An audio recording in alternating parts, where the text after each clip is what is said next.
Coach Monty Williams, welcome back to Sports Spectrum, sir. How are you? Jason, I'm well. Certainly appreciate you having me on your show. And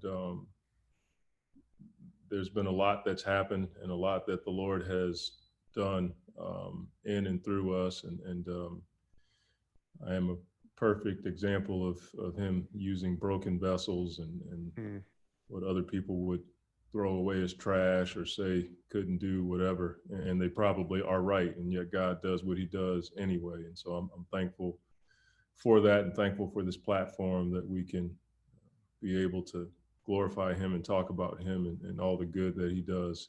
Absolutely. Well, that's what we're about, bringing Jesus back into the conversation. So I'm glad we can have this into the sports conversation, I should say, too. So I'm glad we can have this discussion as well. I do want to start with a little on the court, just because I think it's interesting as we talk. It's a couple, months or so before really about a month before the season starts.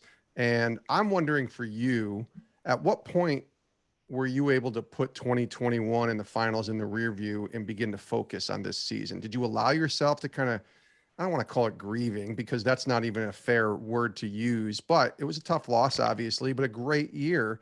Are you allowing yourself, or at what point did you allow yourself to kind of put that all in the rear view and push forward? I think it took me probably about a week or two to kind of get over myself and realize that I didn't deserve to win. You compete because you get to compete. I'm in the NBA because I get to be in the NBA, and the outcome is not always of your choosing. And Charles Stanley always talks about be obedient and let God deal with the consequences or the results. And so, and then I heard a really good quote. You can only compare yourself to who you were yesterday. And I can't keep going back there. Just got to keep getting better as a dad, as a husband, as a coach. And I'll always, feel that pain of losing, but I've been in the NBA now 3 decades and have done a lot of cool things. And, I'm grateful that I had a chance to be in that environment and compete for a championship. And it didn't go our way, but there was a lot of good stuff that happened along the way. Well, that's what I was going to ask you. Are you able to look at last season and appreciate all the good that took place in the midst of such a tough finish? I think it takes time. When you're in it, you can't focus on that or even go there. But once it's over with and you start to evaluate the season, look at the things that you can do better, you start to see like, man, we did some really good stuff. And, you just see God's hand in it all because you know who you are in part. God knows you better. And you're not that good based on the results that you saw. And you're like, holy smokes, man, God has, done a lot since we've been here in Phoenix. And we talk to our players about the privilege of doing what we do. We say this is a get to and not a got to. And we get to be in these moments and in these situations. I want to go back to 2020 for a minute in the Orlando bubble. The turnaround with the Suns, at least from the outside, maybe in the inside it was different, but it looked like the turnaround really started there when you guys went 8-0 to finish the regular season, just barely missed the playoffs. And I know Chris Paul wasn't there yet, and lots of different things have happened since, and it's probably a different team, but it probably, I have to imagine, was a starting point to give you guys some confidence to go into what turned out to be a really great year last year. Can you pinpoint anything that happened in the bubble that turned things around? There was a lot, Jason. I mean, we had people, there was a number of narratives that said we shouldn't even be in the bubble based on our record at the time, even though we were improving. But then it was like a second training camp for us. We had that hiatus. And then before we went to the bubble, we had a chance to go to the Madhouse here in Phoenix, and we got a ton of work in with our guys. And so that was like a second training camp for us. But the camaraderie, the closeness that we experienced, because it was just us. And every day you're in the hotel with a number of teams that you're going to have to face. So it made you even tighter. And we just got tighter and closer, and we grew. and every game there was a big game. We knew we had to win every game to even have a chance, and we missed it by a half a game. And it was a huge turning point for us, journey point for us, because in so many ways we put our fate in someone else's hands to, come up short like that. Then you start to think about earlier in the season when you didn't do certain things you could have done.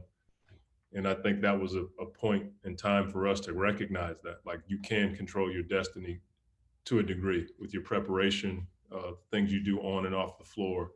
And so we had a chance to talk about a lot of that stuff in Orlando. What was that like for you spiritually, being down there and isolated? And, we're built for community Yeah. as people, but especially as believers, and we need Yeah. people around us. What was that like for you, kind of trying to stay connected to God and be fed in the Word? And I'm sure Yeah. there was Zoom and other areas that you can do that, but what was that like for you during that time down there?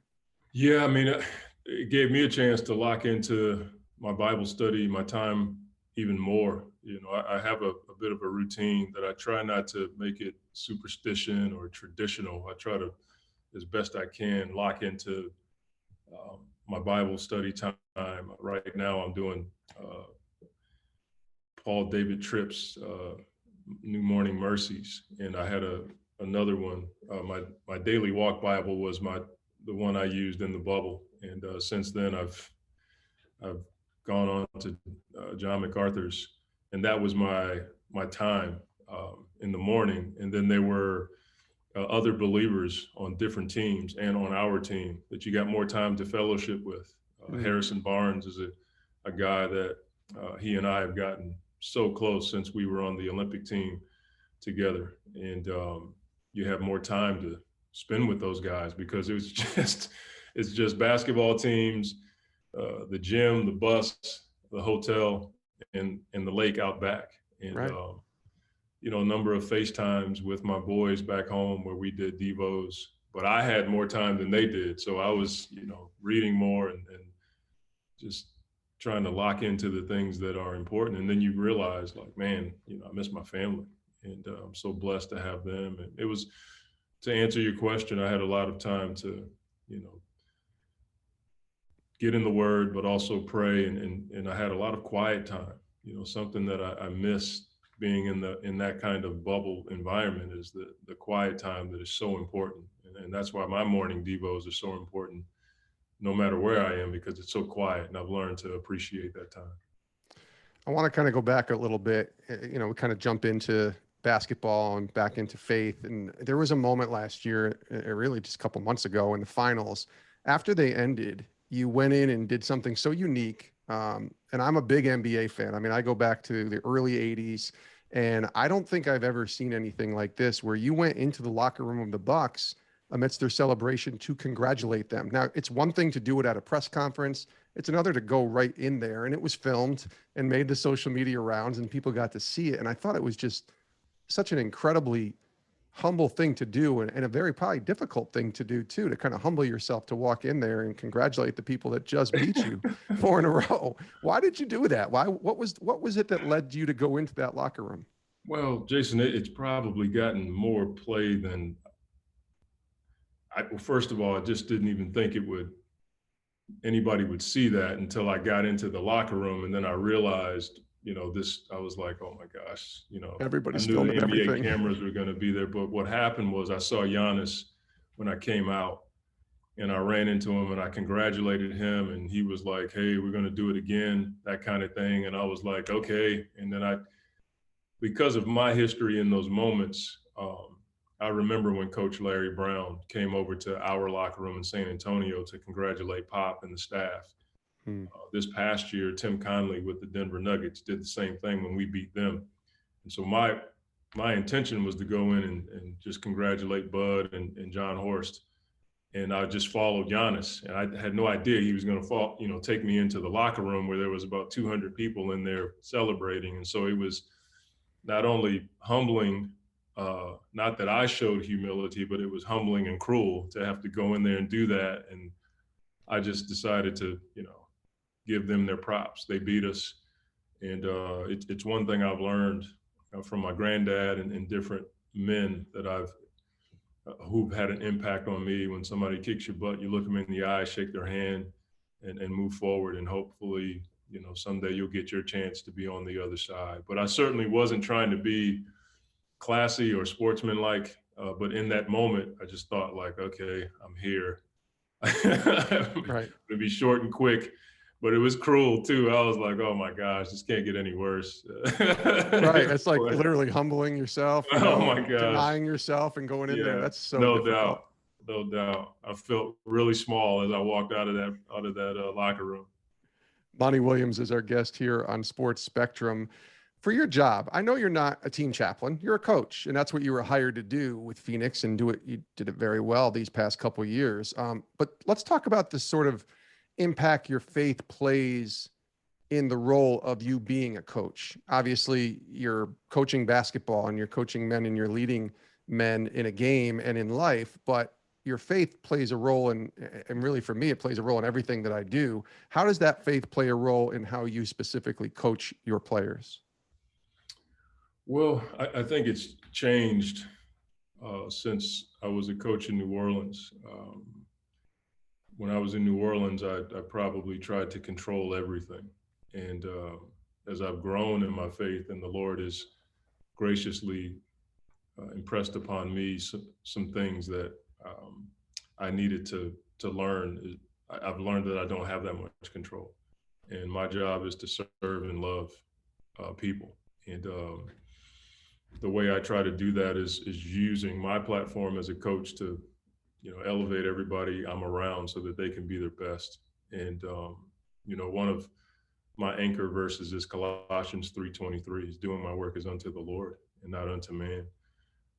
Another anchor verse for me is Matthew 6:33, seek ye first the kingdom of God and his righteousness, and all these things will be added unto you. Those two verses help me in my coaching, because no matter what's going on, a big win or a tough loss, I know that I'm there to do God's will, and I don't do it well, and I fail daily, but that's my reference point. That's my lighthouse. And in doing that, my goal is to serve and to elevate people as best I can. And on a really good day, I'm pretty average at coaching. I know that. I've been around the great ones, and I kind of know I'm not that. And so I rely on the Lord to, do what he's going to do through me.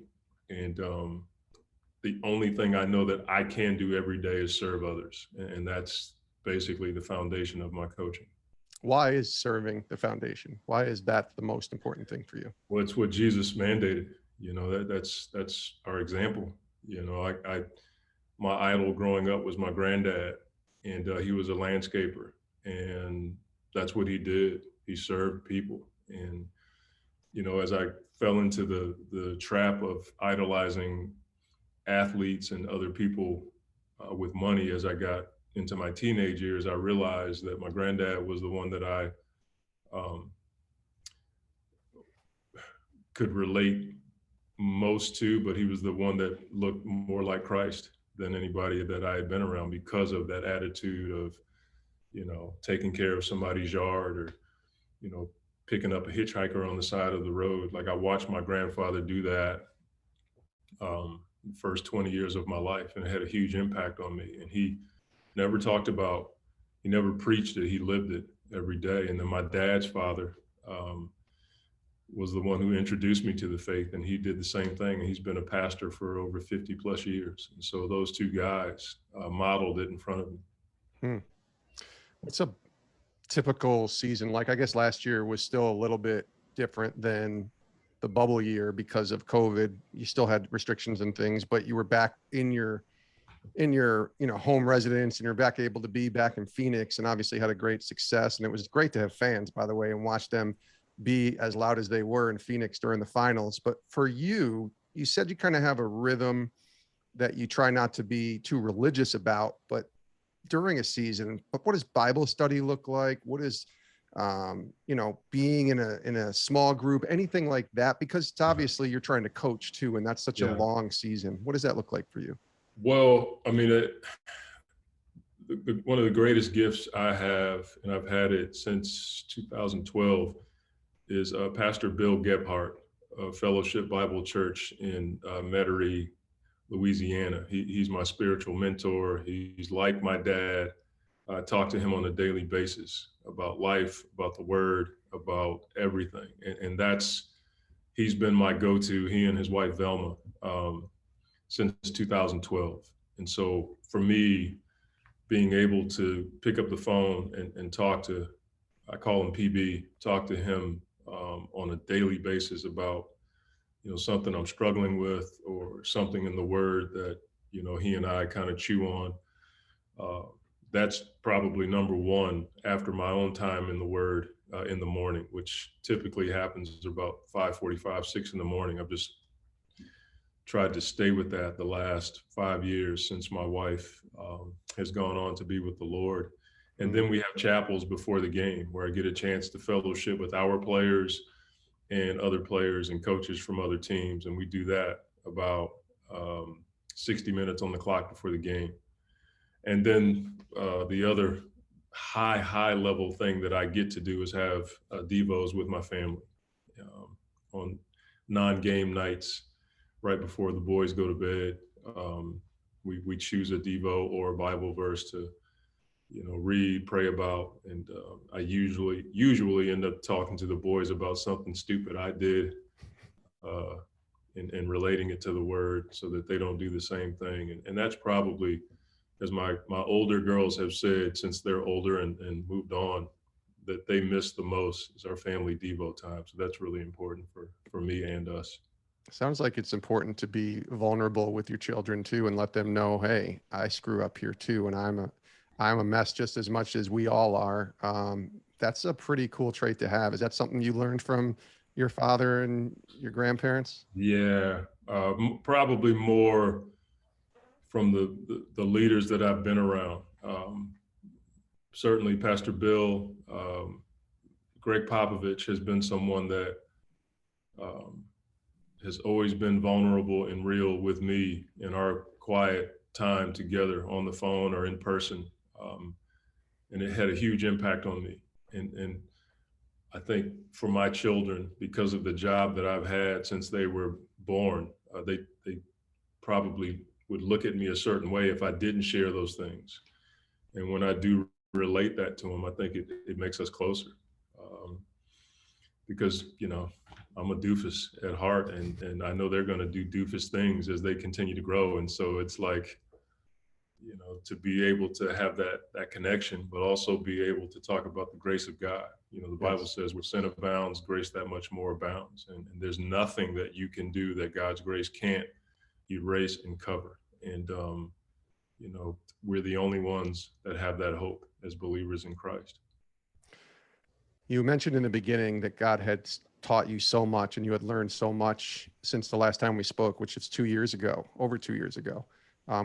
What are some of the things that kind of pop in your mind when you think about the last couple of years and the lessons that maybe God has been speaking to you or impressing on your heart when you think back over the last 24 months or so? Yeah, I mean, it's been humbling to be here. We've worked our tails off, but at the same time, to see what the Lord has done here in Phoenix, I'd love to sit here and expound on all the plays I draw up and the new drills I come up with, but that's just not the case. There's not a coach in the world that goes into the gym and says, "Hey, I hope you guys stink today, and you three don't run back on defense, and I hope you four guys show up late tomorrow." Like, nobody does that.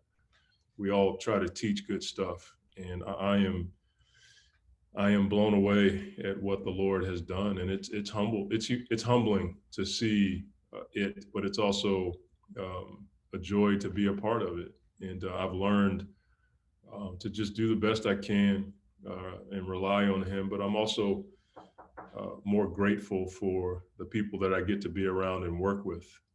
I didn't think I took that for granted when I was in New Orleans, and now I try to enjoy it more.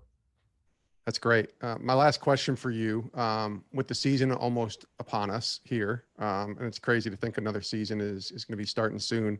How can we be praying for you? What are some of the things that you would, our audience, a lot of people love Jesus and love sports. That's kind of our Yeah. audience. What can they be praying for Monty Williams for when they're thinking about this season and just what you're going through right now? Yeah. I mean, there's so, you always want to have success, right? Like that's why we do this. But what I prayed for before I got a head coaching job is that I'd have a job that was exciting and fun, and it was a place where people wanted to work, and in that environment, they would see, the love of Christ, and as God uses, broken vessels like me and our coaching staff to do what He's going to do, and then for my family, um, what I do is pretty. It stretches you, and I'm gone a lot, and I'm raising 6 kids now. I have a new wife and a new stepson, and I have kids from 23 all the way down to 11, and being a good husband and a good father, and I'll never not grieve the loss of my wife Ingrid, and so that's something that you know from time to time I still break down and cry, and as I think about her and think about what we had, and yet I have to move forward and do what the Lord has called me to do. So, the prayers mean a lot, and I get text messages and emails, and I was walking in the airport the other day, and a young man came up to me and had no idea the guy even knew who I was, and he just talked to me about what it meant to him, the eulogy that happened at my wife's funeral. And so those prayers and then that encouragement means a ton. So yeah, we want to have success. We want to have an impact while we're here. We want this place to be an exciting, inviting place. We want people to see, that God can do amazing things in an organization, and He's done it. And for my family. You also have a big birthday on October 8th. Can you celebrate that birthday being 50, or do you kind of dread it? You know what? I don't think my family, my first wife, Ingrid, used to give me the blues because I didn't like celebrating my birthday. I was always just happy that they were happy. Yeah. And she would get on me. She's like, don't you take this away from us. We want to celebrate with you. We're going to have a good time and you're going to enjoy it. And I would be like, okay. And now I've just learned to enjoy it. I'm almost 50 years old, and I'm so grateful. I've often said about my life, God has knocked the ball out of the park, and I get to run the bases. And there's been some heartaches, a lot of bad decisions on my part, some trials, but God has been good through it all. And His plans for us are good, to give us a future and a hope. And I'm an example of that. And so I'm just grateful for what He's done in my life, grateful for, 50 years. And I think 26, 27 years in the NBA. Like, I couldn't even imagine that when I was a kid with my mother in a 1-bedroom apartment.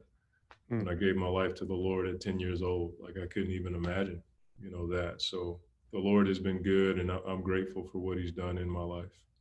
We're grateful you took the time to spend a few minutes with us here on Sports Spectrum. Monty Williams, thanks so much. Best of luck and all the great success that you can have, hopefully this year. But either way, we're just grateful that you came on the show and shared a little bit about what God is doing in your life. Thanks for joining us. Jason, thank you, man. I appreciate you having me on. God bless you.